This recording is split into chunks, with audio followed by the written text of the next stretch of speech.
Donc, bonjour et bienvenue à Be-Back, le podcast sur l'univers des concessionnaires automobiles. Mon nom est Pierre-Olivier Beaupré, je suis cofondateur de Pixel Guru et je reçois aujourd'hui Charles-André Bilodeau, le fondateur du groupe Chrono. En fait, le sujet d'aujourd'hui, c'est un sujet qui m'interpelle. Moi, personnellement, c'est un sujet que moi, je me questionne. Je connais pas du tout, en fait. C'est comment on démarre un concessionnaire franchisé. Donc, si tu veux te partir, par exemple, dans le cas de Charles-André, un Kia, demain matin, qui t'appelle? Qu'est-ce que tu fais? C'est où tu vas cogner les premières portes? Donc, c'est vraiment un sujet qui m'intéresse. J'ai hâte d'en savoir plus. Bonjour Charles-André, ça va? Allô PO, ça va bien toi? Yes. Est-ce qu'on t'appelle Charles plus? Charles, c'est plus simple, parce que sinon ça devient Marc-André puis Charles-Antoine. Fait qu'on va regarder ça à Charles. Parfait. Charles, parle-nous brièvement un peu de ton parcours. Est-ce que ce qui est pertinent surtout dans ton histoire, c'est que tu viens pas du monde de l'automobile. C'est pour ça que je tenais vraiment à te rencontrer. C'est pas la même chose quelqu'un que son père avait des concessionnaires ou quelqu'un qui part de ça. Si quelqu'un a une coupe de sous, se retrouve avec quelques sous puis se dit « Hey, j'ai envie de me casser la tête vraiment mal sale sur un projet. Qu'est-ce que je pourrais partir? » Puis que l'idée du concessionnaire arrive, mais comment ça fonctionne. Parle-nous un peu de ton background, de où tu viens quitter, puis comment est né un peu le groupe Chrono. Puis après ça, on va embarquer évidemment dans le vif du sujet. Écoute, c'est drôle que tu m'en parles parce que ce sujet qui revient souvent, les gens sont... peut-être parce que c'est un bien de consommation que tout le monde a une auto à la maison et tout le monde a fait l'expérience d'acheter une auto dans un concessionnaire. Fait que c'est drôle, on dirait que ça frappe l'imaginaire un peu. C'est clairement, tout le monde peut relate au principe d'un concessionnaire automobile. Oui. Dans mon cas, écoute, ça a commencé la première fois, ça fait quand même vraiment longtemps. J'avais peut-être 25 ans, ça fait une quinzaine d'années. Il y avait un concessionnaire qui était c'était chambranlant, c'était pas sûr s'il allait fermer ou pas. Ça s'appelait dans le temps, c'était Jalbert qui avait ça, BMW West Island, qui était sur le bord de la 40. C'est drôle parce que j'étais un fan d'automobile, j'ai tout le temps trippé sur les autos. Puis comme tout gars qui trippe sur les autos, ton rêve ultime, c'est d'avoir un dealer un jour. Ouais. Et puis en plus, BMW qui était une marque qui me faisait... Tu t'imagines que ça va être vraiment nice. Là, vraiment, en effet. Alors, moi, ce que j'ai fait dans ce temps-là, j'ai appelé BMW pour être un candidat, nécessairement, pour acheter le concessionnaire sur le bord de la 40. Et puis... j'ai pas reçu de retour d'appel, donc j'ai envoyé un courriel et je n'ai pas reçu de retour de courriel. Okay. Même pas un non merci, rien. Rien pantoute. Et là, à ce moment-là, tu faisais quoi? Tu reviens de où? Pourquoi tu voulais t'acheter un dealer à ce moment-là? Bon, j'ai toujours eu une passion pour l'auto. Dans ce temps-là, j'avais une équipe de course automobile. Donc, puis on spécialisait justement dans les BMW. On fabriquait des autos de course, on modifiait des autos de course. Okay. Mon père était entrepreneur, il n'était pas dans le domaine d'automobile du tout. Il était dans le domaine manufacturier. Mais moi, c'était vraiment un rêve que je chérissais. Suite à ce revers-là, j'avais comme mis l'idée de côté parce que je m'étais fait dire un petit peu comme tout le monde que si tu n'as pas un père qui est dans l'automobile ou de la famille qui est dans l'automobile, tu oublies ça, les concessionnaires, jamais. C'est le vibe que ça laisse présager. Oui, quand j'en avais parlé à des gens dans ce temps-là, c'est ça qu'ils m'avaient dit. Les gens m'avaient dit, écoute Charles, oublie ça, faut te créer une expérience, faut te créer une réputation dans le monde automobile. Et BMW étant une marque qui était en demande, c'était encore plus vrai pour dans ce cas-ci. Donc, c'était à mon avis, dans ce temps-là, c'était peine perdue. Puis c'était terminé l'automobile. Jusqu'à temps, je te dirais, en 2012... suite à ça, je suis allé travailler un peu avec mon père. Puis en 2012, je cherchais un investissement. On avait vendu une compagnie familiale. Et puis, je cherchais un investissement. Je regardais dans plein de domaines. Et l'automobile est revenu à ce temps-là pour la marque Kia. Ouais. Comment c'est revenu sur la table? Écoute, j'étais en recherche de business, OK? J'ai cherché une business pendant 2 ans, puis je cherchais une business, c'est quasiment un job à temps plein. Là. J'avais regardé plein d'opportunités, des choses toutes plus le fun l'une que l'autre. Et puis, c'est drôle parce que je jouais au hockey avec une gang d'entrepreneurs. Puis ça, je peux le conseiller aux gens qui cherchent une business. Chercher une business, là, ça se fait à tous les jours, dans tous les domaines. Il faut voir du monde. En ce moment, c'est difficile un petit peu avec le COVID, là. Ouais. Mais donc, aller dans des 5 à 7, parler parler à des gens. Moi, je m'étais inscrit dans une ligue de hockey. C'était toute une gang d'entrepreneurs. Puis tu sais jamais où que ça va arriver. Puis ma blonde, elle me niaisait dans ce temps-là. Elle me disait, fais pas semblant que tu travailles. Puis j'ai dit non, il faut que j'y aille parce que je crée des contacts. C'est ça du networking. Ah ouais. Puis ça, c'est du vrai. Là. C'est pas, tu rencontres du monde qui ont un intérêt commun ou un but dans lequel tu veux te diriger. Oui. Puis souvent, tu vas soit créer des amitiés ou peut-être même trouver des opportunités d'affaires. Puis dans ce cas-là, c'est ça qui est arrivé. Il y a un gars qui m'a dit, hey, je connais un gars qui connaît un gars. Puis c'était tout le temps de même que ça commence. Qui, lui, serait intéressé à vendre ses concessionnaires. Et là, j'étais comme, oh my God, je pourrais peut-être regarder ça, tu sais, je dis, pourquoi pas. Et puis là, il me dit, il y a un concessionnaire, il a reçu les droits, donc, à un open point, qu'on appelle en partant. Donc, avant d'avoir un concessionnaire, c'est pas quelqu'un, tu peux pas décider de dire, moi, j'aimerais ça avoir tel concessionnaire à tel endroit. C'est toujours le manufacturier qui décide, premièrement. Ils vont émettre ce qu'on appelle un open point, donc un point ouvert sur un territoire. Puis ça, est-ce que tu sais où on peut savoir ça? Où est-ce qu'on peut trouver cette information-là? Donc, c'est pas de l'information qui est publique, c'est pas de l'information qui se trouve. Il faut vraiment être dans le cercle des initiés. Tu connaisses quelqu'un qui connaît quelqu'un. Oui, exactement. Comme en ce moment, il y a certains manufacturiers qui vont avoir des points ouverts sur des secteurs, mais c'est pas à cause non plus qu'il y a un point ouvert que le manufacturier veut décidément ouvrir un concessionnaire immédiatement sur ce point ouvert-là. Ça, c'est des choses que j'ai appris, là.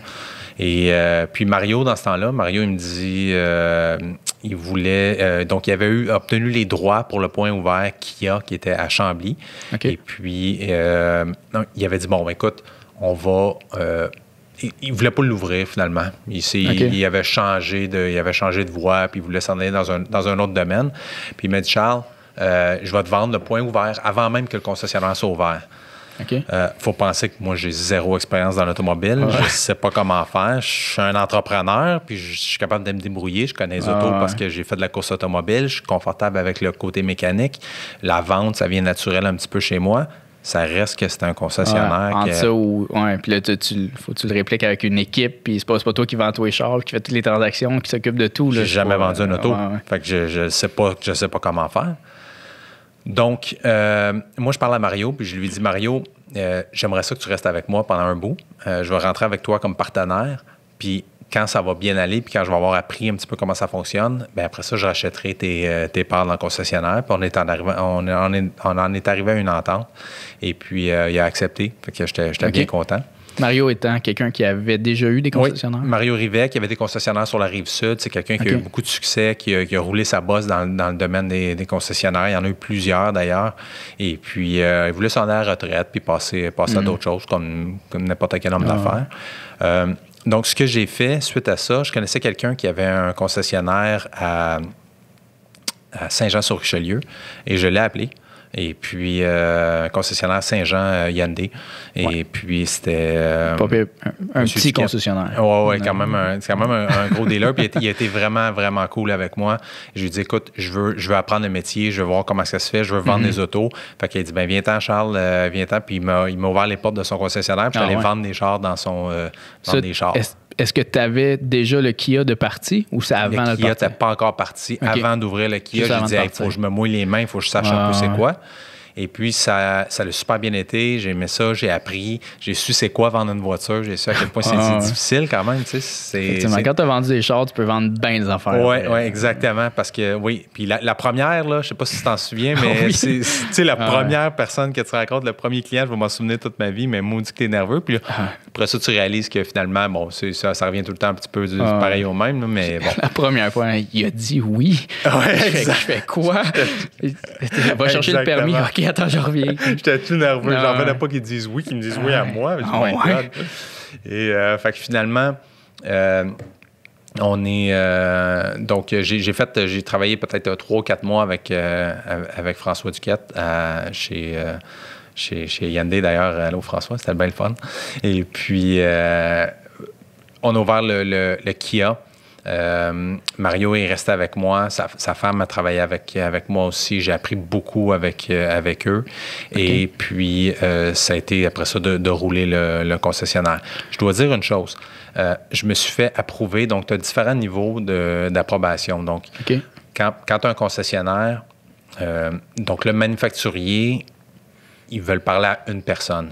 OK. Donc, par exemple, dans ce cas-ci, le Kia, il y avait Mario. Un point de contact, c'était Mario. C'était Mario. Parce qu'ils ne veulent pas commencer à avoir des chicanes puis commencer à parler à une personne ou à un autre. L'information ne passe pas. Puis, exact. Ils appellent ça le dealer principal. Fait que dans chaque concessionnaire au Québec, tu as toujours un dealer principal et le nom de la concession est... donc, le dealer est à son nom à lui. Okay. Et puis, aux yeux du brand. Si le manufacturier a quoi que ce soit, quand il appelle le dealer principal. Les autres, écoute, c'est à toi de t'occuper de ta gang. Ouais. Tu commences à te faire un nom dans l'automobile, dans le domaine, le jour où tu deviens dealer principal d'un concessionnaire. Okay. C'est là que tu commences à te créer une réputation. Aux yeux des manufacturiers. Aux yeux des manufacturiers. Il faut savoir, pour ceux qui veulent aller dans l'automobile, qui veulent devenir concessionnaire, bon, je pense qu'on a tous des comptes à rendre dans la vie, que tu sois dans n'importe quel business, mais c'est encore plus vrai dans le domaine des concessionnaires. Oui, tu es propriétaire de ta boîte, mais tu as quand même des comptes à rendre au manufacturier qui va s'attendre à une certaine performance de ta part, qui va s'attendre à un niveau de service à la clientèle.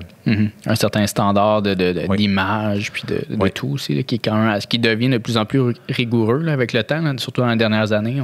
On le voit, là, la police ne peut plus faire des pubs, tu ne peux plus faire rien sans que ça soit que des police approuvée par le brand et tout. Oui, puis c'est dans les moindres détails parce qu'il ne faut pas oublier que si je prends l'exemple je ne brûlerai pas le punch, mais j'ai eu un autre dealer après qui est un Ford. Mais si on prend l'exemple de Ford, qui est une marque qui existe depuis 100 ans, quand tu représentes la marque Ford, le Blue Oval, comme ils disent en anglais, c'est un gros fardeau quand même. Puis pour eux, de donner cette marque-là, puis de donner le privilège d'utiliser le nom, c'est une grosse affaire. Fait qu'ils ils ne le donneront pas à n'importe qui. Ceci dit, il faut revenir à 2012.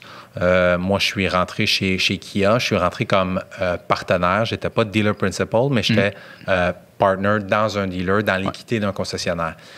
C'est numéro 2 après dealer principal pour commencer à se faire un nom. Donc, c'est là que tu commences à te faire une réputation, mais tranquillement. Clairement, tu n'as pas le choix de passer par là, en fait, parce que tu peux pas être dealer principal en partant parce que tu n'as pas de nom. Faut que tu commences par cette position-là. Si tu disais tantôt quelqu'un qui se dit « Ah, moi, j'ai de l'argent, j'aimerais ça m'ouvrir un concessionnaire, même si tu as 1 milliard dans ton compte de banque, si le manufacturier ne veut pas, tu ne l'auras jamais. Tu ne l'auras jamais. » Donc, quand... faut revenir à 2012, là. Kia n'était pas où il était en ce moment. C'était pas la marque que c'est aujourd'hui. Maintenant, ils ont fait du progrès énorme dans les 10 dernières années. Incroyable. Complètement fou. Je te dirais que les standards de sélection à ce moment-là n'étaient peut-être pas aussi rigoureux qu'ils sont aujourd'hui. Je te dirais que ça l'a joué à mon avantage parce que quand je suis arrivé, j'ai été approuvé sans expérience comme partenaire. Chose qui, honnêtement, aujourd'hui, je pense pas que ça pourrait arriver encore chez à peu près aucun manufacturier. Ceci dit, bon, je suis devenu partner. Après ça, 1 an après, j'ai racheté Mario à travers... Je ne veux pas tomber trop dans le technique, là, mais j'ai racheté Mario à travers un autre partenaire. Puis je suis devenu dealer principal du Kia. Après 1 an? À 1 an et demi, peut-être, là, ouais. Ça allait-tu bien, le début avec Mario? Ça a-tu bien été, partir de zéro? Est-ce qu'il y avait déjà une bâtisse ou vous êtes parti d'un terrain? Donc, il y avait une bâtisse qu'il a fallu modifier quand même pas mal. Qui était un ancien concessionnaire? Qui n'était pas un ancien... Ben, c'était un Honda véhicule récréatif. Là, ils vendent des 4 roues puis des skis. Pas des skis, Power Sport. Whatever. Oui, fait que c'est un building qu'on a modifié énormément. J'avais quand même un petit peu d'expérience. Pour moi, le côté mécanique, ayant un background de course automobile, puis on fabriquait des autos de course, le côté mécanique, j'étais quand même relativement confortable, très confortable avec ça, disons. Le garage, comment faire le setup, où mettre les outils, tout. Ça, j'étais quand même assez... je te dirais que j'étais dans mon élément à ce niveau-là. Je te dirais que même je suis allé en haut de ce que Kia demandait comme niveau de préparation, puis d'image, disons, de garage. Et puis, après ça, je te dirais que le manufacturier, dans ce temps-là, c'était ma première expérience. Kia, il n'y avait pas l'encadrement qu'ils ont aujourd'hui. Donc, tu étais un petit peu plus, mettons, laissé à toi-même là, par rapport à la construction du concessionnaire comme tel. OK. Tu veux dire du layout, puis savoir comment tu organises tes bureaux. Ouais. Ils ont des standards. Écoute, maintenant, aujourd'hui, c'est pas mal plus rigoureux. Là. C'est pas juste la couleur de tuile, mais c'est la sorte de tuile, c'est la grosseur, puis c'est la couleur de peinture, puis tu vas mettre tel code, puis tu vas mettre tel sticker à telle place. Fait que maintenant, quand j'ai fait le Ford, ça a été pas mal plus simple. Mais en tout cas, dans ce temps-là, j'étais quand même... Mario m'a aidé beaucoup. Ça a été vraiment le fun de l'avoir avec moi. Sans lui, ça aurait été très, très difficile. C'est pas quelque chose que je ne le referais pas une autre fois, mettons. Là. Si tu conseillerais pas quelqu'un qui n'a pas un partenaire solide, mettons, en qui a confiance de partir à un dealer. Là. Donc, quelqu'un qui est pas dans le domaine de l'automobile, non seulement je le conseillerais pas, mais aujourd'hui, c'est drôle parce que je parle comme si c'était à l'époque, là, mais c'est en 2012, c'est pas si longtemps. Ouais. Mais aujourd'hui, c'est juste impossible. Ce qui m'est arrivé pourrait pas arriver aujourd'hui. Si t'as pas quelqu'un de... Impossible. Je te dirais que quelqu'un aujourd'hui, la meilleure façon de commencer dans l'automobile, c'est faut aller vendre des voitures, puis essayer plusieurs postes dans un concessionnaire, que ce soit la vente de voitures, que ce soit FNI, directeur des ventes, puis même aller faire un petit tour au service comme aviseur. Faut pas de tort.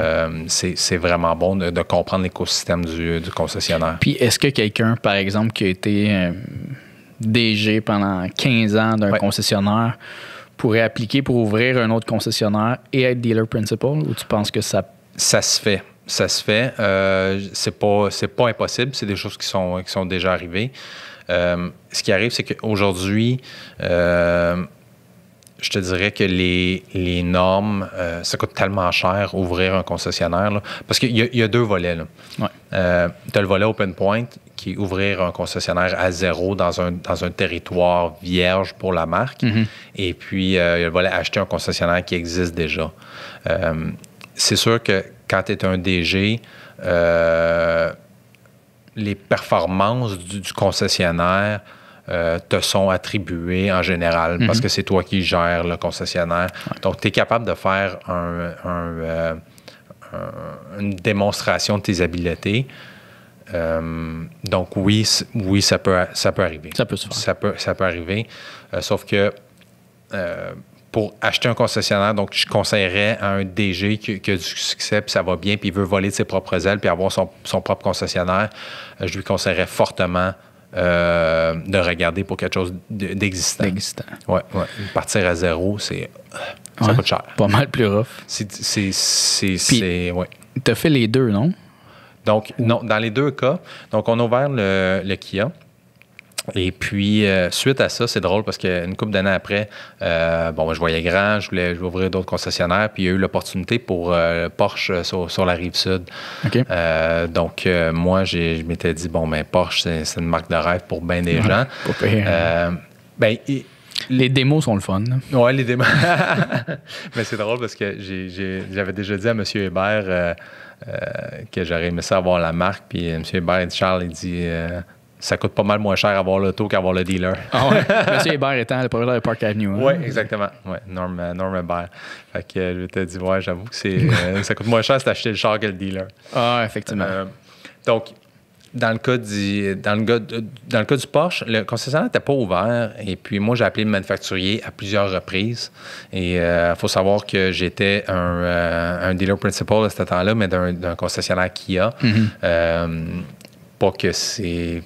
Pas dire qu'il y a une certaine hiérarchie, mais tu sais, tu as un dealer puis un Kia, puis tu appelles Porsche pour dire, moi, je veux être le représentant, je veux ouvrir votre prochain dealer. Ça il y a une distinction entre les deux, entre une marque de luxe et une marque populaire. En fait, on va les appeler comme ça, là, peu importe le nom qu'on veut lui donner, là, une marque de luxe. Il peut y avoir un certain snobisme, même si il y a des gars avec des dealers Hyundai qui vont faire plus que des gars avec des dealers. Tu comprends? Qui ont probablement des aptitudes genre donc, la rentabilité, de gestion. Exactement. La rentabilité, c'est pas nécessairement plus ou moins d'une marque de luxe ou pas de luxe, mais les attentes des manufacturiers peuvent être différentes quand même des fois. Ça doit être quand même une stratégie différente, c'est sûr. Là. C'est moins une game de volume, mais de là à refuser de quelqu'un... moins en moins. De moins, je te dirais que tu as raison. Dans le temps, c'était plus comme ça, mais c'est de plus en plus même les manufacturiers de luxe. Ils veulent pas perdre leur part de marché. Et puis ça se démontre juste par les manufacturiers qui arrivent avec des autos qui sont, tu sais, je veux dire, chez BMW, tu peux rentrer pour une BM à 30 000 jusqu'à 300 000. Tu sais, je veux dire, c'est ça, exact. Maintenant, ils ont des gammes qui vont rivaliser avec à peu près tous les manufacturiers. Ouais. Donc, fait que le gars de Porsche, tu as contacté, finalement, tu sens un petit snobisme. J'appelle. J'ai pas beaucoup de j'ai un genre de retour d'appel poli parce qu'à ce moment-là, je suis un dealer principal. Fait que le gars dit, des choses. J'ai un retour d'appel poli. Non, on veut pas ouvrir de concessionnaire Porsche sur la Rive-Sud. Moi, à ce moment-là, je dis, écoute... en bon français, je prends moi pas pour un épais. Je sais que vous voulez nous ouvrir un. Je suis certain que vous allez nous ouvrir un. C'est impossible. J'ai dit... Il y a le marché, clairement. Pardon? Il y a clairement le marché, là. Le marché était là. La marque, en plus, avec le Cayenne qui est arrivé sur le marché, qui a pris beaucoup de parts de marché. Et après ça, le Cayman, et pas le Cayman, mais le Macan, je savais qu'il allait vouloir aller sur la Rive-Sud. Finalement, j'ai dit, écoute, rappelle-moi quand il va y avoir quelque chose. J'ai jamais eu de retour d'appel. Cette personne-là à qui tu parles, mettons, pour monsieur, madame, tout le monde, là, comme moi, c'est qui, cette personne-là? Donc, le contact là-bas, c'est qui? Mettons que tu veux apprendre c'est qui ou tu veux appeler quelqu'un là-bas, c'est qui t'appelle? C'est toujours dur de se rendre à cette personne-là. C'est la personne qui est, qui est responsable du développement du marché ou développement du territoire. Ils ont différents noms dans différentes marques, là. Mais c'est le... comment ils appellent ça? Dealer Development Manager ou Territory Manager. Là, mais dans chaque marque, il y a un gars par territoire. Disons, mettons, chez Porsche, il y en a un pour le Canada, parce que Porsche n'a pas beaucoup de concessionnaires au Canada. Mais par exemple, comme une marque pour plus grand volume, disons comme Hyundai ou Kia, ils vont en avoir à peu près un par province là, ou un par... Tu sais, mettons, pour l'Est. Puis, eux autres, leur job, c'est de regarder les parts de marché. Ils vont se dire, c'est pas compliqué, ils vont dire, bon, ben, nous, on a une part de marché, disons, de 10 partout, on vend 10 de part de marché. Puis, ils vont dire, bon, mais Colin, Porsche, on vend, évidemment, Porsche, c'est plus bas que 10 mais ils vont regarder la Rive-Sud, puis ils vont dire, sur la Rive-Sud, on en vend 8 Comment ça se fait qu'on n'est pas à 10 comme on est dans le reste du Canada? Puis ils vont regarder sur le territoire, puis ils vont dire, wow, on n'a pas de concessionnaire là. Et voici, il se vend tant de voitures par année, où il y a tant de voitures de notre marque qui sont sur le territoire et qui ont besoin de services, ils ont besoin de baies de service. Puis tu peux voir ça probablement facilement avec l'adresse des gens qui achètent, là, qui doit être garder quelque part là, dans les systèmes. Là. Tu vas savoir que, mettons, sur 100 ventes, tu en as 25 qui proviennent de la Rive-Sud, mais tu peux dire qu'il y a clairement quelque chose à faire. Là. C'est tout du data à la SAQ, c'est tout du data. Puis il y a différentes marques, différentes compagnies qui se spécialisent à analyser toute la data des plaques automobiles, toutes les autos qui s'achètent, et puis tu peux tout avoir ça, toutes les specs. Je peux voir combien de dealers vendent combien d'autos. C'est surprenant à quel point c'est du data qui est assez public. Donc, le manufacturier, lui, va commencer par dire, la plupart du temps, je ne parlerai pas pour tous les manufacturiers, mais ils vont dire, bien, premièrement, il y a combien de personnes, par exemple, on va utiliser le code Porsche, là, je ne parle pas pour... on prêche pas pour Porsche. Ben non, mais je ne veux pas nécessairement parler. Mais c'est un cas réel, c'est un cas vécu, fait que c'est plus facile d'en parler, évidemment. Il y a deux volets. Donc, le premier, c'est est-ce qu'on manque des ventes? Et le deuxième, c'est il y a combien de propriétaires de Porsche sur la Rive-Sud qui, eux, quand ils veulent faire un changement d'huile, faut qu'ils fassent une demi-heure de route pour aller à un concessionnaire Porsche. Et quand il y a un volume qui est suffisant pour dire, ben là, on devrait ouvrir un concessionnaire, puis le concessionnaire va avoir assez de clientèle pour remplir son département de service jour 1, ben là, ils se disent, OK, là, on devrait penser à ouvrir. On ouvre un point comme tu parlais. Là. Donc, moi, je le savais qu'il allait ouvrir, puis c'était juste une question de temps. Fait que j'ai pas eu de retour d'appel. J'ai rappelé. Puis finalement, il m'a rappelé, puis il m'a dit Charles, on ouvre un dealer, ça tente de pitcher. Voici, je t'envoie le package. OK. C'est quoi le package? Le package, c'est les choses qu'ils vont te demander. Donc, ils vont te demander de l'information sur, premièrement, t'es qui, qu'est-ce que tu veux faire avec le concessionnaire, Donc, dans ce cas-ci, chaque manufacturier va être différent, mais dans ce cas-ci, c'était un procédé qui était en 3 étapes. C'est comme une grosse entrevue, là. Au début, c'est même pas une entrevue, tu te rencontres même pas, tu fais juste envoyer tes informations. À peu près tous les manufacturiers vont travailler de cette manière-là. Tu envoies tes informations, puis après ça, eux autres vont décider si tu passes à un deuxième niveau, si tu passes pas à un deuxième niveau avec la marque. Évidemment, c'est un processus qui est tout très, très opaque. Donc, tu sais rien. Tu connais pas les autres personnes qui sont là. Tu connais pas tu sais juste qu'ils veulent ouvrir un concessionnaire, puis tu es probablement contre d'autres personnes. Moi, j'ai entendu dire qu'on était 18 candidats. Quand vous avez appliqué, 18 Quand on a appliqué, on était... puis encore là, c'est pas eux autres qui me l'ont dit, mais bon, ça se parle dans le marché. Puis 18, mettons, est-ce que tu sais si c'est beaucoup ou pas beaucoup? C'est énorme. C'est beaucoup? Énorme. Surtout pour un Porsche, j'imagine. Énorme. Énorme. Je te dirais qu'il n'y a probablement aucun open point qui a eu tant d'intérêt que ça. Là, ouais. Ça avait été vraiment extrême à ce temps-là. Et puis, finalement, il y avait coupé après ça, il y avait 18, il y avait coupé à 12. Et puis là, ils nous ont appelés, puis ils nous ont dit, bien, Charles, vous êtes approuvé pour les 12 finalistes. Puis de 12, on va couper à 6, puis les 6, vous venez faire une présentation au board de Porsche à Toronto. Fait que moi, je disais à mon partenaire c'est quand même hot, comme... ça doit être stressant aussi. Tu dis?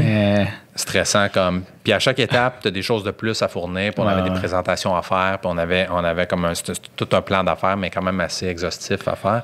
Donc, quand on est passé de 18 à 12, là, j'ai dit, on met pas à deuxième vitesse, on met à troisième, puis la quatrième, puis je dis go. On fait une présentation. À ce moment-là, est-ce que tu veux le partir avec ton partner de Kia? Oui, donc là, mon partner Mario a été racheté par mon nouveau partner Étienne, qui était mon ami et mon partner dans d'autres business. Et puis, Étienne, il tripait sur la marque Porsche aussi. J'étais pas dur à convaincre. Il avait les yeux d'un un petit garçon. Oh, fait que fallait quand même rester logique dans tout ça, mais ça reste qu'il y a quand même un côté émotif. Là, clairement. Faut que je te l'avoue. C'est assez excitant, là.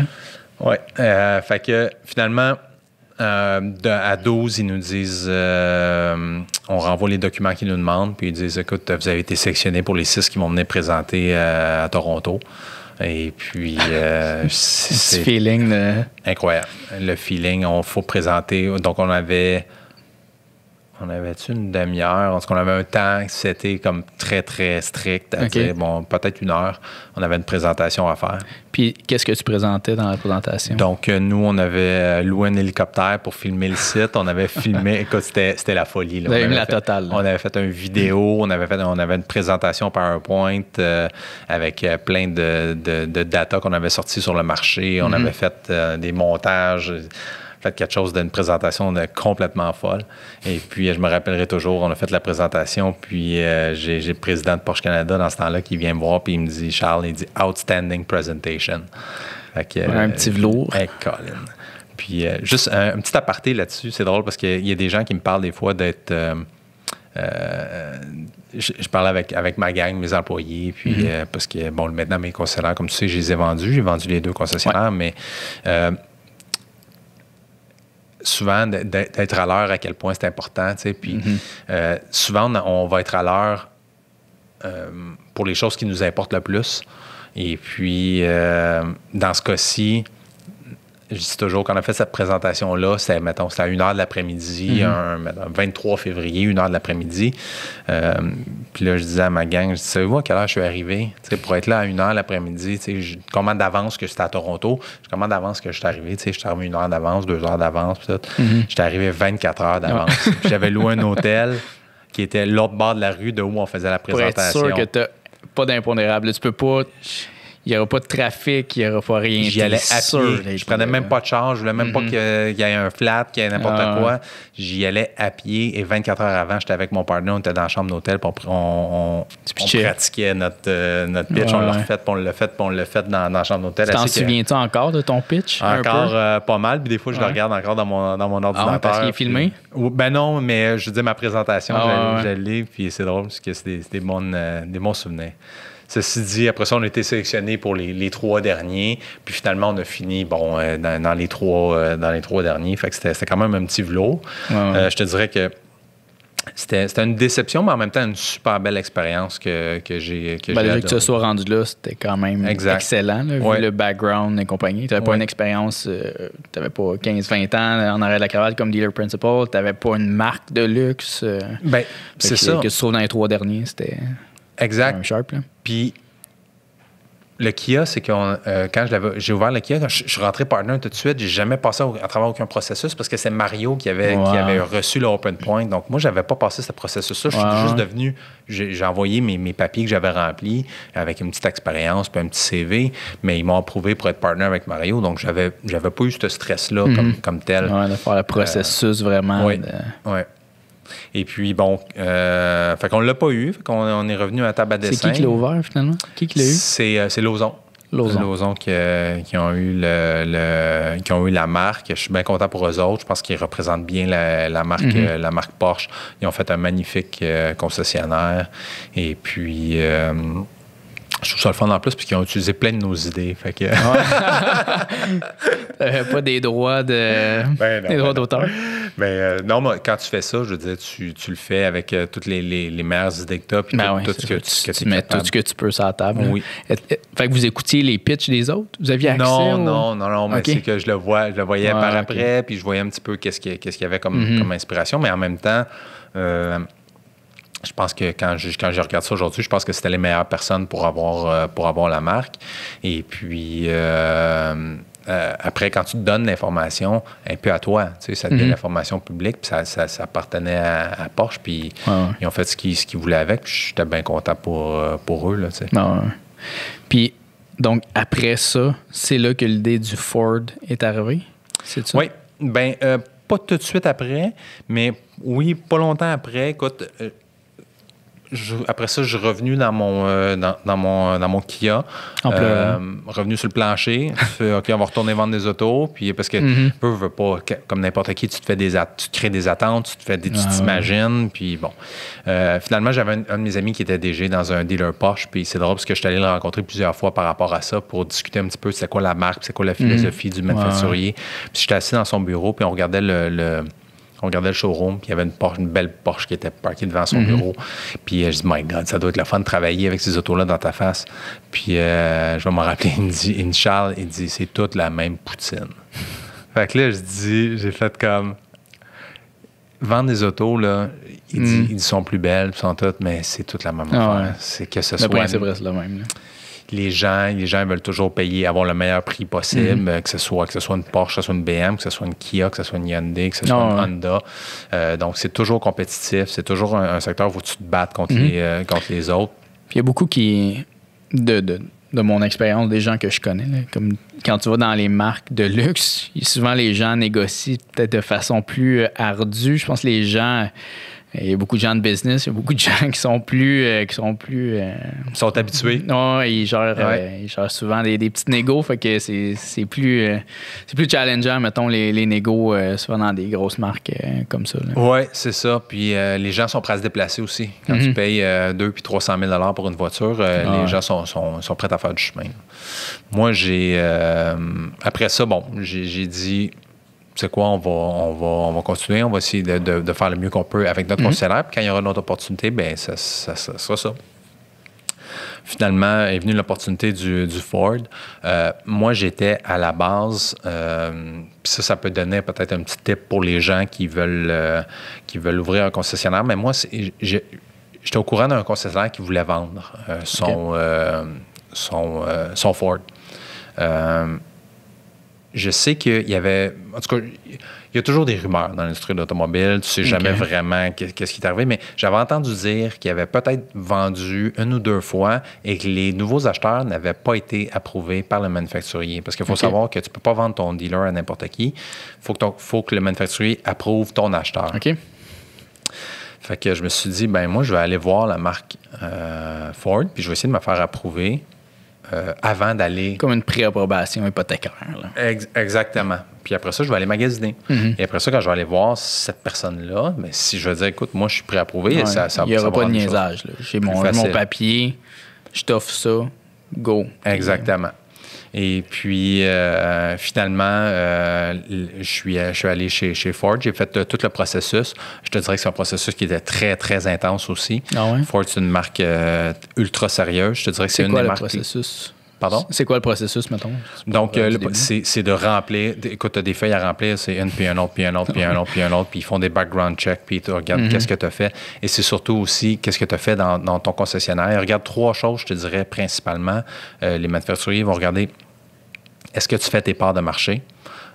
Donc, est-ce que tu rencontres, est-ce que tu fais tes ventes de véhicules dans ton secteur? Si, mettons, qui a dit qu'il devrait s'en vendre 1500, est-ce que tu remplis ces objectifs-là? Est-ce que tu fais ces objectifs-là? Ou tantôt, je parlais un petit peu du pourcentage. Donc, si les parts de marché de la marque sont de 8 à travers la province, est-ce que tu fais 8 dans ton secteur des ventes? Ça, mieux ou pas. Ça, okay. Exactement. Ça, c'est une des grosses choses qu'ils vont regarder. Après ça, ils vont regarder aussi tes notes de service à clientèle. Est-ce que tu, qu'on appelle le CSI, le Customer Satisfaction Index, est-ce que ton CSI, il est bon? C'est cool parce que c'est quelque chose qui n'est pas biaisé du tout, ça. C'est bon. On s'entend que on peut... Mais, tu sais, je me suis souvent... Je ne veux pas dire battu contre ça, mais ça me faisait tout le temps... J'étais tout le temps maudit parce que, je veux dire, je me disais, c'est pas la vraie représentation de ce que les gens pensent, le CSI. Mais, à un moment donné, il faut que tu joues la game. Puis combien de fois, quand je vendais des véhicules, on disait aux clients, remplis le CSI, mais moi 100%, s'il y a quelque chose, écris-moi à part, puis on va s'arranger. Ouais. Parce que tout dépend de ça. Le concessionnaire ne jure que pour ça. Si tu as des mauvais CSI... Tout en découle. Là. Puis je peux te le dire en tant que dealer principal, quand tu as des mauvais CSI, tu te le fais dire par le manufacturier. C'est vraiment mal vu. Quand je te disais que tu es redevable, tu es redevable par rapport à ça. Puis la plupart à peu près tous les dealers principaux prennent ça très, très au sérieux parce que les manufacturiers prennent ça au sérieux. Fait que tu peux te battre contre ça, mais en même temps, les manufacturiers veulent voir des belles notes puis ils se battent tous pour ça. Fait que tu es aussi bien de trouver des manières de sortir des belles notes. Moi, j'avais trouvé des bonnes méthodes pour avoir des bonnes notes. On avait des bonnes notes non seulement pour le CSI, qui est une chose importante pour le manufacturier, mais moi, à mon avis... On magasine tous en ligne, puis pour moi, l'une des choses les plus importantes quand je magasine en ligne, je regarde les ratings. Puis je me suis dit, my God, si moi je regarde les ratings comme ça, les gens aussi doivent regarder les ratings. Fait que je me suis Google concentré. Review, tu penses? Google Review, Facebook, Bing, même on avait des ratings sur Yellow Pages. Je les ai tous regardés. Et puis, c'est ce qui a fait dans mon concession, on est dans les tops au Québec, dans le Ford et dans le Kia sur Google. Puis, quand on avait 4,8 sur Google à un moment donné. Puis sur, excellent pour un concessionnaire. Google puis Facebook, là, c'était très fort. Puis, pas 22 reviews. Là, c'était dans les centaines et plus. Là. Ce qui est excessivement difficile à atteindre pour un concessionnaire. Là. C'est, parce qu'on s'entend, c'est une industrie que les consommateurs arrivent de reculons. Puis, c'est très facile de l'échapper. Là, oui, exactement. Mais moi, je m'étais dit que... j'avais un employé qui disait ça tout le temps, les négatifs, il faut les noyer. Fait que c'est pour chaque négatif, ça m'en prend 10 de positif. De façon littérale, noyer? On avait trouvé un excellent truc pour les reviews. On noyait les gens. Donc, non, mais à chaque fois, puis moi, je les appelais personnellement. Quand il y avait un négatif, je l'appelais, je le faisais venir. Puis je dirais que souvent, on les a fait changer et les gens étaient super contents. Fait que ça, c'était une bonne chose. Mais pour revenir à Ford, moi, finalement, j'ai appliqué, je me suis fait approuver. Donc, processus de 2-3 étapes que tu envoies back and forth. C'est long. Ça prend combien de temps environ? Moi, ça a pris, c'est plusieurs mois. Là. Ça a dû prendre quasiment 6 mois, je pense. Ça, est-ce que toi, tu leur avais dit, j'aimerais acheter un Ford, donc j'aimerais me faire préapprouver, ou tu te mettais sur une liste pour quand il y a un open point qui Moi, j'ai dit, je voudrais acheter un Ford existant. Et puis, je voudrais me faire préapprouver. Ceci dit, eux, comme je te dis, c'est très, très opaque. Tout est dans le secret. Ils ne peuvent pas te dire qu'est-ce qui est à vendre ou qu'est-ce qui n'est pas à vendre ou comment. Surtout quand tu n'es pas dans la marque comme telle. Moi, je n'étais pas concessionnaire Ford, fait qu'ils me disent à peu près rien. Fait que là, soumets ton application, puis on va voir qu'est-ce qu'on peut faire. Puis, fait qu'à mesure que tu avances, tu passes d'étape en étape. Mais n'as pas une confirmation que tu l'as avant qu'ils te le disent que tu l'as. Quand tu es approuvé à la fin. Des fois, tu penses, tu es comme, OK, c'est fait. Non, Charles, il manque telle chose. Non, je capotais. Puis moi, tu sais, je pensais que c'était fait, mais bon, finalement, je l'ai eu. Puis là, Ford, j'ai parlé avec eux. Il y avait l'opportunité pour un open point. Chose qui, après mon expérience du Kia, je m'étais questionné. Je me disais, oh my God, ça me tente-tu de repartir à zéro encore une fois alors que je viens de le faire? Parce que puis l'open point que tu parles, il fallait construire. Là. Il n'y avait pas déjà un concessionnaire, il n'y avait pas déjà une bâtisse. Exact. Puis dans un cas comme ça, le manufacturier va dire, bon, ben voici, on a un territoire dans lequel on veut construire un concessionnaire. Voici les endroits où on croit que ce serait optimal pour la construction du concessionnaire, mais ça reste que c'est la personne, c'est toi qui dois trouver le terrain, tu vas faire les permis. Les autres font rien de ça. Ils peuvent te diriger et te dire oui, ça, c'est pas pire comme idée, mais il n'y a jamais de gros commitment de leur part. Il faut comprendre que si eux autres te disent « oui, c'est là que tu devrais aller, tu devrais faire ça, c'est comme s'ils mettaient comme s'ils se mettaient au bat là-dessus. Là. Ouais. Fait que si ça marche pas, c'est jamais de leur faute. Si ça marche, c'est de leur faute. C'est ça. Fait qu'eux autres, c'est ça. Et donc, mais c'est comprenable aussi. C'est comme ça que ça fonctionne. Puis quand tu es un entrepreneur, c'est toi qui prends les risques. C'est ça la vie d'un entrepreneur. Eux autres sont là pour te dire, ben regarde, on va te vendre des beaux véhicules, puis on va être là pour toi quand tu vas avoir besoin de la marque. Mais c'est toi, il faut qu'ils trouvent le terrain comme un grand garçon. Donc, tu trouves tout ça. Maintenant, par rapport à la construction, nous autres, on a trouvé le terrain. Et puis, après ça, il faut qu'ils approuvent le terrain. Puis, une fois que le terrain est approuvé, ça prend il y a la grandeur, il y a plein de specs à respecter. Et puis là, tu construis le concessionnaire. Dans notre cas, on est arrivé dans un timing qui était quand même spécial parce qu'on était le premier concessionnaire avec la nouvelle image Ford. Donc, la dernière fois que l'image avait été faite, c'était en 2000. Fait que l'image, c'est toutes les specs que Ford te donne. Un genre de guideline sur la tout, déco, là, comme tu disais, la céramique. Exact. Tout. Et puis, on était le premier au Canada dans la nouvelle image. Fait qu'on l'a fait avec... ça a été vraiment un beau projet. Puis Ford nous a bien accompagnés là-dedans. On a fait un super beau concessionnaire. Puis, je pense que Ford était vraiment fier. Puis nous, on était c'était Ford Saint-Basile. Ford Saint-Basile, exactement. Fait que ça a été pas mal mon je te dirais vite comme ça, mon historique dans l'automobile. Lequel qui était plus le fun, à partir le Ford ou le Kia? Je dirais que les deux ont été vraiment différents. C'est sûr que j'avais une naïveté en ouvrant le Kia qui était quand même le fun. J'étais nouveau dans le domaine. J'avais plus d'expérience quand je suis arrivé avec le Ford. Tu avais une certaine béquille aussi, un partner qui était...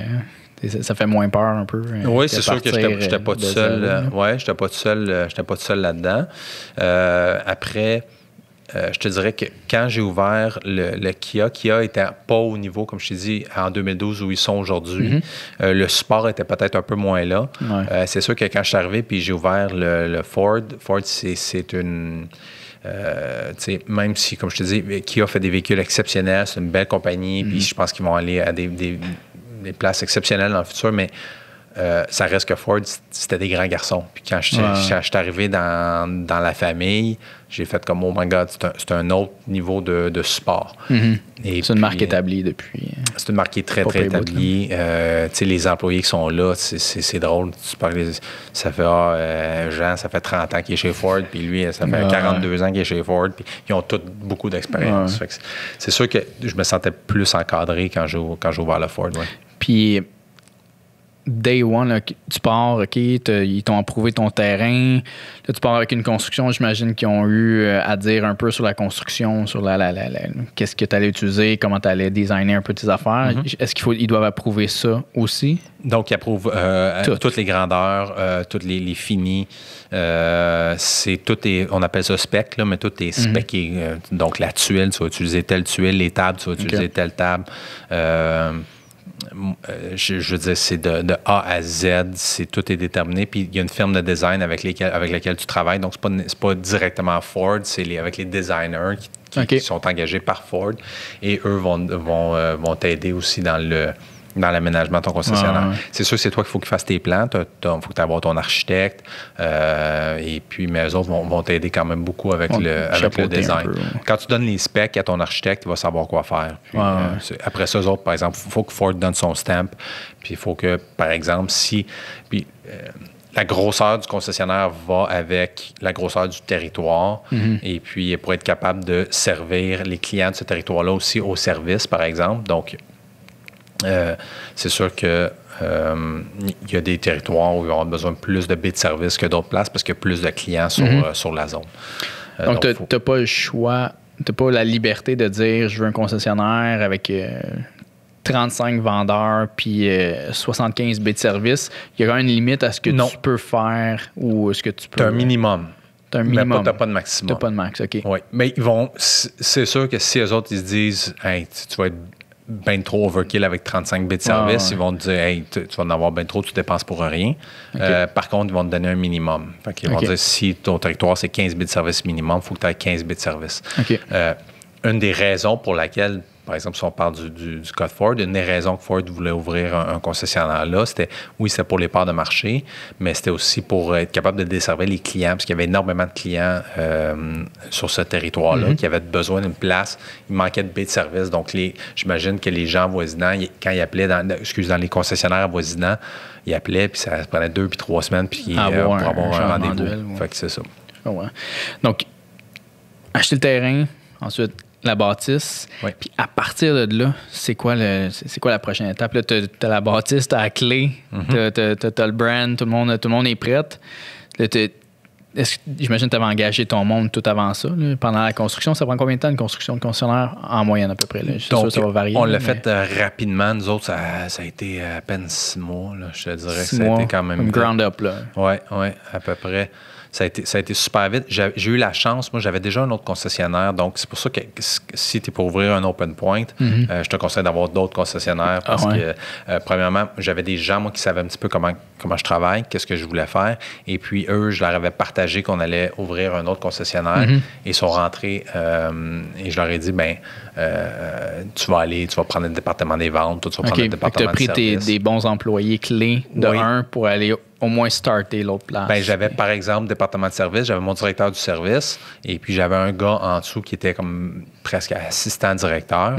Fait que je savais que mon assistant directeur, je disais, toi, tu vas devenir directeur. Fait qu'on va commencer tout de suite la formation pour être directeur du Kia. Et le directeur du Kia, lui, s'en allait au Ford. Et fait que c'est ça qui m'a permis vraiment d'ouvrir. D'avoir au moins des bonnes bases dans tes départements. Ils m'ont aidé aussi dans l'ouverture pour... il y a du stock à faire au début. La première commande de pièces, la première commande de voitures. Oui, ça, d'ailleurs, j'aime ça qu'on en parle, parce que c'est un domaine que je connais pas, là, en fait, c'est cet aspect-là. Quand tu commandes tes véhicules, mettons, tu te dis, OK, faut partir, justement, entre la construction, puis pendant la construction, j'imagine que maintenant, il faut que tu te fasses une commande, parce que même que tu mettes la clé dans la porte, il faut que tu aies des trucks à vendre, ou des chars à vendre. Comment ça fonctionne? Tu appelles Ford ou tu as ton contact chez Ford, puis tu passes une commande là? Comment ça fonctionne? Donc, une fois qu'ils te donnent ta date, dans notre cas, à nous, ce qu'on avait fait, c'est qu'on avait on avait comme un terrain adjacent notre terrain était divisé en deux. Puis sur le terrain adjacent, on avait mis une roulotte et puis on avait mis ouvert, puis on avait commencé à vendre des véhicules, même quand le concessionnaire est en construction. Donc, on avait déjà commencé la vente. Après ça, c'est sûr que le manufacturier va te mettre en contact avec ton représentant des ventes. Et c'est à lui que tu vas commander des voitures. Donc, tu passes une commande initiale pour te stocker et lui va être capable de t'assister. Mais les manufacturiers, en général, ils vont il y a un product mix puis ils vont savoir qu'ils vendent tant de pourcents de tels produits. Fait qu'ils vont t'offrir un genre de package. Ça vient avec 75 pick-up, si, mettons, tu as 100 voitures, puis ils savent que, mettons, le F-150, c'est 70 des ventes, mais dans tes 100 autos, logiquement, tu vas avoir 70 F-150 qui vont venir là-dedans. C'est vrai pour n'importe quel manufacturier. Donc, tu vas avoir un product mix au début, tu pars avec ça, puis tu ne sais pas trop. Fait que c'est sûr qu'il y a peut-être des erreurs que tu vas faire, puis tu te dis, bon, tu vas du mieux. Des choses qui vont coller un peu. Peut-être. Il y en a un qui a collé d'ailleurs pendant un petit bout, là, mais finalement, ouais. Ça, c'était quand même... Un petit bout... c'est parce qu'on avait eu un pick-up successionnel dans le domaine. Là. On avait eu un V8 single cab, genre une banquette, là. J'ai plus personne qui achète ça, là. Mais avec le gros moteur V8 et avec la petite boîte. Là, j'étais comme, my God, c'est quoi cette affaire-là? Mais il était rouge. Puis c'est drôle parce que dans ce temps-là, il y en a peut-être qui l'ont vu, là, mais moi, il me faisait penser à un Lightning, un F-150 Lightning. Je disais, ça pourrait faire quelque chose avec ça. Fait que finalement, il était là, puis il collait, puis ça faisait 1 an qu'on l'avait. Je disais, hey, on va le modifier. On l'a pris. Puis je l'ai tout monté style Lightning, mais dans le temps de 2018, 2019. Et puis finalement, on l'a vendu. Il a mis des gros freins, des roues, supercharger, toute la kit. C'était vraiment cool. Mais bon, c'était un petit peu ça. Puis c'est la même chose pour les pièces. Les pièces, tu vas avoir ton rep des pièces, puis tu passes ta première commande. Puis là, c'est le fun quand ça arrive, la palette avec toutes les palettes. Puis là, tu commences à remplir les étagères avec... c'est vraiment cool. Encore dans les boîtes quand c'est encore tout propre. Quand le département des pièces est encore tout organisé. Ouais. Puis tout ça, est-ce que... Puis c'est bon pour toutes les 3 étapes, là. Mettons terrain, bâtisse, ensuite ta première commande de pièces et de véhicules. Ouais. Est-ce que tout ça est financé par toi ou l'entreprise personnellement, ou c'est, mettons, Ford va te livrer, mettons, 100 véhicules, mais il y a une partie qui est en concession, ou comment ça fonctionne? Donc, il faut comprendre que quand tu es un concessionnaire, tu deviens un client de la marque que tu représentes. Donc, si tu as un concessionnaire Acura, tu es un client d'Acura, puis tu deviens un client unique de la marque. Donc, eux autres ne te financent pas. Eux autres, ils te vendent des produits that's it. Ça reste que nous autres, quand on est là. Toi, tu t'achètes, par exemple, la voiture, elle va être financée. Quand tu achètes la voiture, tu as une banque qui te finance. Donc, la banque va payer le manufacturier pour la voiture. Et toi, tu deviens avoir la propriété d'une voiture, mais tu as aussi la dette qui vient avec, mais c'est plus le manufacturier. Une fois que le manufacturier t'a livré la voiture, elle est payée, lui, c'est plus à lui. Il t'a vendu une auto. Évidemment, ils veulent que tu la vendes rapidement parce qu'ils savent que quand tu la vends, ils vont t'en vendre une autre. Ouais. On appelle ça du turn and earn. Fait que plus tu en vends, plus ils vont t'en vendre. C'est ça que tu vas faire ultimement. Donc, les voitures sont financées. Sont financées par un financement de ton côté, que ce soit toi... On appelle ça du floor plan. Donc, ça va être très, très rare que ça va être les propriétaires qui financent eux autres mêmes. Ça va être habituellement des banques. Puis les banques qui ont ce qu'on appelle un floor plan, une marge de crédit. À taux assez avantageux habituellement. C'est des marges, c'est sécuritaire pour les banques qui ont quand même du stock pour garantir. Ouais. Et puis les pièces, les pièces, c'est payé. Les pièces, il faut que tu les... Ça, il n'y a pas de financement pour les pièces, tu les payes toi-même. Même la banque ne finance pas? La banque ne finance pas, non. Rien? Non, c'est ça. J'imagine que c'est une marge, tu pourrais l'utiliser. Tu pourrais utiliser la marge, c'est une marge, mais c'est pas la façon de faire habituellement. Si tu n'as pas 200 000 de pièces, ça fait partie de ta mise de fonds initiale. OK. Puis, à partir de là, donc, terrain et bâtisse, ça, c'est soit vous personnellement ou n'importe quoi, tu t'arranges avec tes affaires, tu te finances tes affaires. Ensuite, même principe, tu finances tout ton stock de chars, de pièces et compagnie. Puis, souvent, si tu parlais de la bâtisse, souvent dans le cas de la bâtisse, les propriétaires de concessionnaires vont avoir soit une autre compagnie qui va être propriétaire de l'immobilier comme tel. Est-ce que c'était le cas avec vous? Oui, nous autres, on avait fait une autre compagnie. Séparé les deux. Oui, c'est ça, les deux c'était séparés. Puis Chrono, est-ce que c'était seulement l'immobilier ou c'était seulement la marque de commerce? Seulement la marque les opérantes, oui. Les compagnies opérantes. L'immobilier, c'était dans d'autres compagnies. C'est pour c'est plus simple de travailler comme ça habituellement. Là, c'est rare les gens qui vont tous mettre dans la même compagnie, mais habituellement, ça va être séparé. Puis c'est arrivé quand même assez souvent, là, je pense, d'expérience que quelqu'un achète un concessionnaire, mais il décide, pour prendre une moins grosse bouchée, de louer la place où le concessionnaire est, puis le propriétaire de l'ancien concessionnaire reste propriétaire de la bâtisse et du terrain, puis l'autre achète la marque de commerce. Bon, ça c'est quelqu'un qui veut, je te dirais, qui veut commencer dans cette industrie-là. C'est sûr que c'est une belle façon de commencer parce que c'est sûr qu'il y a une grosse partie du cash qui est requis au début, c'est pour la bâtisse. Oui, puis commercial, c'est... bien des affaires, mais c'est 20% minimum. Oui. Tu n'as pas le choix. Il n'y a pas de CHL. Il y a des façons d'être créatif, là, mais seulement ça va être un 20%. Fait que c'est un building qui est, je sais pas, qui vaut 10 millions, mais c'est 2 millions de cash, il faut que tu mettes ça à la table. C'est pas tous les DG qui ont ça dans leur compte de banque. Là. Non, effectivement. Fait que c'est, oui, ça coûte cher.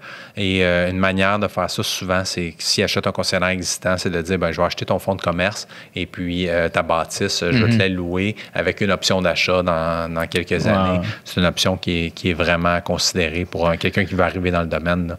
Par contre, je te dirais que dans le domaine de l'automobile, comme dans tous les domaines, là, il y a de l'argent à faire avec l'immobilier aussi. Donc, la plupart des propriétaires de concessionnaires maintenant, c'est sûr que l'opérante, c'est une chose. Il y a de l'argent à faire, évidemment, dans la compagnie opérante, mais il y a aussi l'immobilier qui, à chaque mois, se paye, à chaque mois, prend de la valeur. Et puis, c'est pas quelque chose que tu vois nécessairement dans ton cash flow, mais c'est quelque chose que tu vois quand tu arrives pour vendre ton concessionnaire. Tu fais comme, OK, j'avais du cash qui était là. Puis, effectivement, clairement. Je sais pas combien les paiements de la bâtisse, mais par exemple, mettons, on fait un chiffron 100 000 par mois, ton 100 000, si tu le donnes à quelqu'un d'autre, c'est de l'argent, littéralement, c'est une dépense à 100 %, parce que si tu te le donnes sur une hypothèque, probablement presque la moitié de tout ça qui te revient en équité, plus la valeur de la bâtisse qui augmente. C'est un pas pire meilleur move, c'est sûr, mais effectivement, pour commencer, j'imagine qu'il y en a une couple ils n'ont pas nécessairement une couple de millions.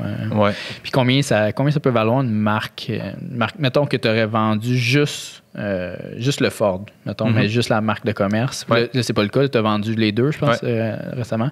Si tu aurais vendu juste la marque de commerce, combien tu aurais vendu ça? Est-ce que tu sais? J'imagine que tu as évalué les deux. Écoute, les concessionnaires se vendent, c'est un multiple de la profitabilité. Fait que je te dirais que puis c'est tout le temps quelque chose que j'ai trouvé très drôle, là, mais c'est un multiple du profit. Puis je sais pas pourquoi, mais les marques de luxe, habituellement, vont se vendre des multiples plus hauts. Fait que si un concessionnaire fait 1 million de dollars par année, puis cette marque-là se vend 5 fois les profits, le goodwill, donc il va se vendre, pour le concessionnaire, va se vendre 5 millions. C'est plus élevé dans des marques de luxe. J'aurais cru le contraire. Oui, mais c'est drôle parce que j'ai toujours trouvé ça... si tu as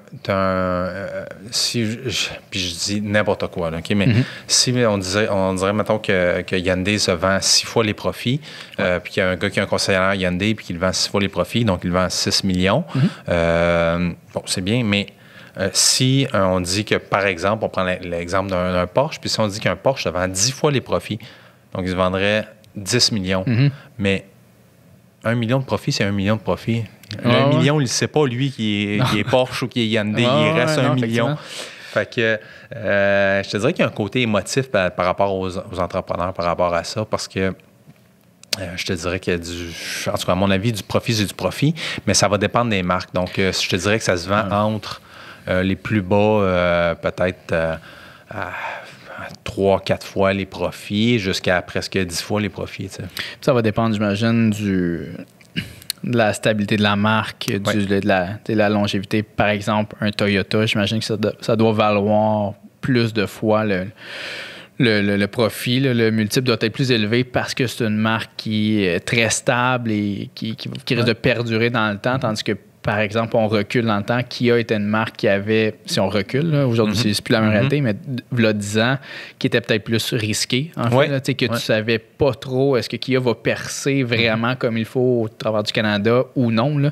Fait que j'imagine que ça doit influencer beaucoup le multiple là, aussi. Ça va beaucoup, exactement. Ça va avec le risque. Mais c'est drôle, mais il y a des modes. Ça change. Puis à un moment donné, il y a une marque qui va être bien hot, puis à un moment donné, elle est un petit peu moins hot. Puis il y a eu un temps, je te dirais, il y a peut-être 5 ans, là, où les concessionnaires se vendaient des multiples de fous. Maintenant, ça l'a redescendu un peu.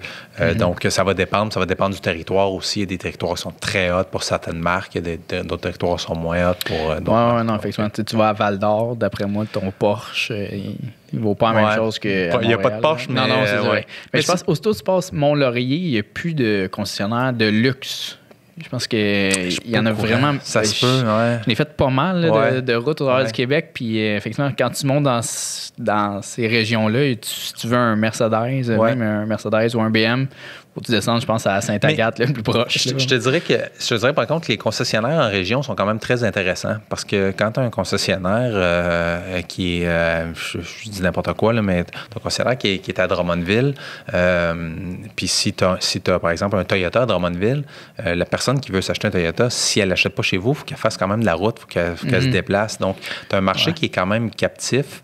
C'est sûr que tu peux pas vendre les autos à n'importe quel prix, mais c'est quand même le fun d'avoir une clientèle qui est plus captive, une clientèle que tu sais qui va être plus fidèle. Moins de choix aussi. Ben, c'est ça. Ça cachera pas loin, c'est sûr. Quand tu travailles dans un concessionnaire ou que tu as un concessionnaire, cet aspect-là est de plus en plus difficile. Le principe qu'un Kia, effectivement, ou un Honda, par exemple, cette marque-là, il y en a des concessionnaires partout. Là.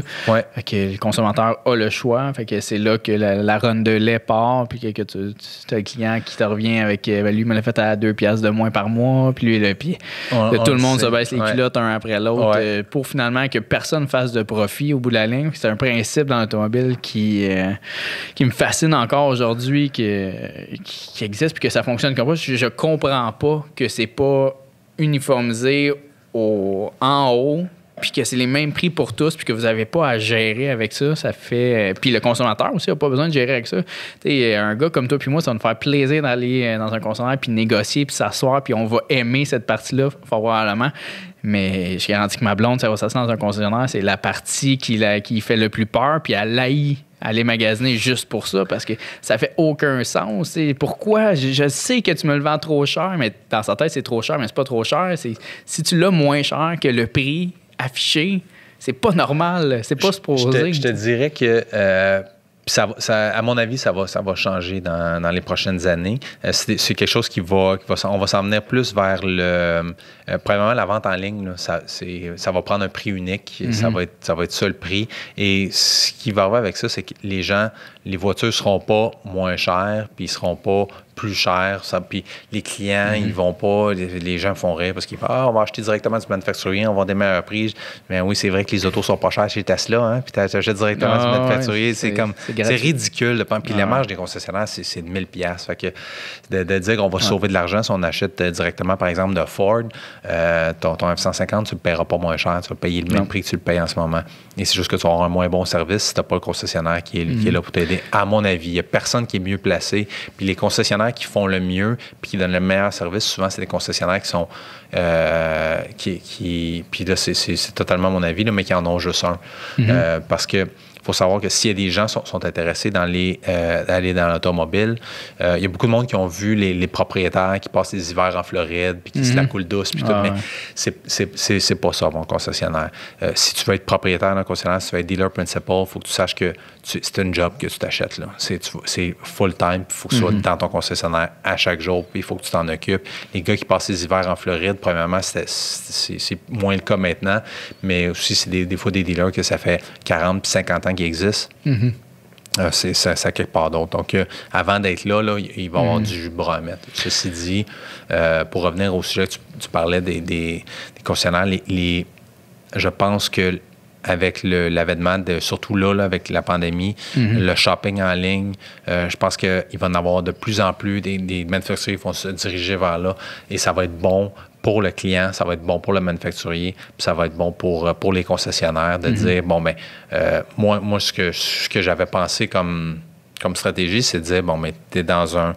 Puis d'ailleurs, il y a des manufacturiers qui ont fait ça, je ne vais pas trop nommer de nom, mais c'est... Tu réserves ton véhicule, tu mets ton code postal et voici le concessionnaire qui t'est attitré pour ton véhicule. Si tu veux changer de concessionnaire, libre à toi de changer de concessionnaire. Sinon, tu donnes ton dépôt et puis tu vas aller chercher ton véhicule à ce concessionnaire-là. Toi, comme concessionnaire, tu reçois la commande du véhicule, tu fais ton profit sur ton véhicule, tu fais la préparation, tu livres le véhicule, puis après ça, tu commences à créer la relation avec le client. C'est exactement ça. On en parlait le podcast juste avant ça. OK. On parlait exactement de ça. Ça fait aucun sens. Les concessionnaires devraient être... Pour un consommateur, c'est déjà assez pénible de faire justement ça, tout le processus d'achat. Puis pour le concessionnaire, ça brouille les cartes, selon moi, sur votre job. La job d'un concessionnaire devrait être de se focusser sur l'expérience client. Tu reçois, OK, oui, moi, comme consommateur, je vais acheter un X modèle de char. Là, les concessionnaires qui en vendent, où veux-tu l'acheter? Tu sélectionnes dans ta région le concessionnaire où tu veux te faire livrer ton véhicule. Puis après ça, à partir de là, le concessionnaire a la tâche de te rendre ce processus-là le plus clair et simple possible. That's it. C'est dommage parce que c'est souvent des vieux concessionnaires, des vieux de la vieille qui sont là, puis ça fait, tu sais, qui font partie des meubles, mettons, là, qui eux autres sont très résistants au changement. Et moi, j'étais pour 100% de changement puis s'en aller dans une nouvelle direction. C'est sûr que ça fait des vagues, c'est sûr qu'il va y avoir des perdants, il va y avoir des gagnants, mais on n'a pas le choix de se diriger vers là. Puis il faut créer, à mon avis, une entité, qu'un client devient une entité qui est qui peut avoir une transition seamless, que ce soit online, offline, au concessionnaire, n'importe où. Puis, je disais un exemple d'un revendeur un revendeur d'un magasin de vêtements dans lequel j'avais acheté des vêtements en ligne. Et puis, ils sont arrivés, puis ils ne faisaient pas mon affaire. Puis, je suis allé dans le magasin, j'ai retourné les vêtements, et puis j'avais un crédit à mon nom dans le magasin. Je pouvais racheter des vêtements dans le magasin, ou je pouvais retourner en ligne, puis racheter des vêtements en ligne.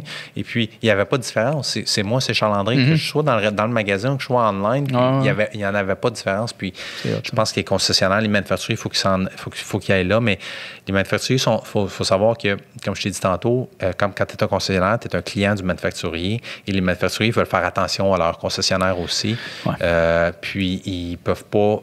tu sais, des fois, là, ils veulent bouger. Je te dirais, il y a bien de manufacturiers qui veulent bouger bien plus qu'on pense et qui se font ralentir par les concessionnaires. J'imagine que cette décision-là de faire ça, par exemple, si ça devient un processus comme ça, ceux qui vont être le plus pénalisés, ça va être les plus performants. Eux qui vont chercher des clients de vraiment partout, là, vont se retrouver à cette job-là, ils se la font enlever. Si tu es ultra performant, ça veut dire qu'il va falloir que tu donnes des chars probablement à des concessionnaires alentour. Fait que toi, ça ne te tente pas. Si tu es un des plus gros performants, mais j'imagine, puis là, je parle à travers mon chapeau, mais j'imagine que tu as un peu d'influence au niveau du brand. Si tu es le plus gros vendeur, on prend par exemple le Pailly qui est un excellent vendeur. J'imagine que, il doit avoir une influence quelque part. J'imagine que la marque doit le regarder puis dire « Hey, crime, j'ai pas envie là, d'y couper l'herbe sous le pied puis enlever une grosse partie de ses revenus ou quoi que ce soit. » Puis je parle d'un concessionnaire en particulier, mais parce que c'est le plus gros au Canada, mais une petite pub pour Pailly en même temps. Mais j'imagine que ça doit avoir une influence là, quand même. Tu veux pas, le brand ne doit pas vouloir décevoir ces plus gros concessionnaires qui, eux, risquent de laisser aller des parts de marché. Là. Pense à une chose. Pailly ici, qui est en GMC, là. Est-ce qu'il va se vendre moins de GMC au total au Québec? Non, c'est ça. Mais c'est pour ça, pour le brand, il est comme sûrement, oui, il me semble que ce serait plus simple pour tout le monde, mais j'imagine que ces concessionnaires veulent pas nécessairement. Une chose, et à mon avis, quand un système, le marché est plus fort que tout, OK? Tu peux jamais arrêter le marché. Non. Et quand un système est archaïque, il va se faire tasser à un moment donné où il y a des changements qui vont arriver. Comme je te dis, il va y avoir des gagnants, il va y avoir des perdants. Certains concessionnaires devraient peut-être pas faire les volumes qu'ils font en étant où ils sont. Ils devraient peut-être que puis peut-être qu'ils l'ont fait, puis qu'ils ont eu une bonne ride, puis qu'à un moment donné, les choses ont changé. Ouais. Ça arrive. BlackBerry vendait à peu près tous les téléphones cellulaires de la Terre, puis aujourd'hui, ils n'en vendent plus, puis ils sont en train de se refaire dans un autre domaine. Mais ceci dit, ça arrive, le changement, puis tu peux pas l'empêcher. Ceci dit, dans l'automobile, les clients sont, à mon avis, ils demandent plus de services, ils font l'expérience de meilleures façons de faire des affaires dans d'autres domaines, puis ils veulent que ça s'applique à l'automobile. À mon avis, ça va arriver. Puis comme je te dis, d'après moi, les manufacturiers veulent que... Mais petit à petit, ils s'en vont là. Ouais. Ouais. Puis en conclusion, si tu avais quelques petits conseils ou juste un guideline, tu disais, mettons juste financement, si je veux partir un concessionnaire, tu m'as dit tantôt, premier conseil, si c'est ton premier, c'est d'avoir un partenaire peut-être qui est solide puis qui sait où il s'en va pour t'aider et te guider au début dans tout ce processus-là, qui va t'aider probablement aussi à avoir le brand parce qu'il te faut un dealer principal, que tu pourras peut-être direct en partant. À partir de là, si l'investissement que quelqu'un qui veut partir un concessionnaire, l'investissement financier auquel il doit s'attendre ou, tu sais, mettons, je dis demain matin, je veux partir, quand est-ce que je peux partir? Quand j'ai combien de liquidités ou de cash flow que je peux partir, selon toi? Puis là, on parle at large. Là. Évidemment, il y a 1 million de scénarios, là, mais mettons un average que tu pourrais donner. Si on commence avec le début de ta question, là, si tu as dans l'idée, en ce moment, tu es un représentant aux ventes dans un concessionnaire, puis tu as dans l'idée d'un jour d'être un propriétaire, je dirais que tout de suite, commence à travailler dans ta tête pour devenir un propriétaire un jour. C'est-à-dire, garder en tête toutes les choses que toutes les accolades que tu remportes. OK? Puis toutes les marquer, puis dire j'ai été le meilleur vendeur à telle date, j'ai fait telle chose. Quand je parlais un petit peu de la réputation que tu te fais comme dealer principal, mais toi, ta réputation en tant que personne, elle commence le jour 1. Avoir un track sheet. Là. C'est ça, ton track record, exactement. Tu prends en note toutes les choses que tu fais, puis dis-toi que ton track record, il est ongoing et garde tes notes de CSI, c'est toujours important. Tes chiffres de vente, j'ai été le meilleur vendeur, j'ai été le meilleur si j'ai fait ça. Okay. Et à partir de vendeur jusqu'à si tu progresses à directeur des ventes, puis même après ça comme DG, par exemple. Donc, ça, c'est de commencer ça rapidement, puis toujours garder ça en tête. Okay. Après ça, l'argent que ça prend, ça va dépendre beaucoup. Tu sais, je veux dire, je peux te dire que ça prend beaucoup, beaucoup de cash. Sur l'automobile, maintenant, plus qu'avant, avec les nouvelles installations qui sont requises des manufacturiers, c'est un investissement qui est substantiel. On parle de souvent, c'est dans les millions là, et plus. Ceci dit, souvent, un propriétaire d'un concessionnaire qui va avoir un DG et qui peut le rentrer. Je te dirais que peut-être pour un DG qui regarde à peut-être éventuellement devenir dealer principal ou en tout cas propriétaire d'un concessionnaire, là, c'est de rentrer à petit partnership puis de fonctionner à performance. Puis donc, au lieu de te verser des dividendes ou un bonus, d'acheter une partie des actions qui va te permettre d'avoir des petits dividendes puis de réinvestir pour en acheter d'autres. Puis... Moi, là, je me mets comme propriétaire, là, avoir eu t'as un DG qui vient te voir ou un directeur des ventes là, qui vient te dire hey, moi, là, Charles, là, je veux avoir ton concessionnaire, là, je veux qu'il m'appartienne un jour, là, puis je veux l'acheter de toi. Là. Tu serais prêt? Qu'est-ce qu'il faut que je fasse? T'aimerais ça? Moi, je trouverais ça écœurant. Puis qu'est-ce qu'il faut que je fasse? Puis dire combien que je vaux par année, par exemple. Genre, si tu dis, ben regarde, moi, je vaux 50 000 par année. 50 000. Mettons, je vaux 100 000 par année. Tu dis, parfait. Retourne à la table à dessin puis dire, tu as besoin de combien pour vivre? OK? Moi, j'ai besoin de 25 000, j'ai besoin de 75 000 par année minimum pour vivre. Et puis, l'autre 25, j'ai pas de besoin. Bien, de dire à ton propriétaire, mais regarde, moi, on s'entend-tu là, que je vaux 100 000 par année, là, mais le 25, là, je veux pas que tu me le donnes. Je veux des parts en échange. Puis, de mettre des targets en plus. Puis, de mettre des targets, puis d'être très agressif, de montrer que tu le veux, de dire, regarde, si cette année, là, le target, là, si je t'en vends 1000 autos, là, ben, je vais avoir tant de bonus, puis le bonus, je veux même pas que tu me le payes, je veux que tu me le mettes comme achat d'action. Comme un achat d'action et de montrer que tu le veux, puis surtout à travers l'atteinte d'objectifs. Moi, c'est ça qui m'allume le plus. Oui, de dire, regarde, puis étant un entrepreneur, c'est ça, c'est d'atteindre, tu as tout le temps des objectifs à atteindre, puis il n'y a rien de gratuit dans la vie. Fait que, c'est ce que je conseille. Merci beaucoup, Charles. Sincèrement, c'était une entrevue que j'attendais depuis un bon bout. C'est un sujet qui me passionne. J'ai pas l'intention de partir un concessionnaire, mais je me suis toujours demandé, pour en côtoyer vraiment beaucoup, je me suis toujours demandé, Crime, c'est quoi l'implication? Qu'est-ce que tu fais quand tu veux te rendre là?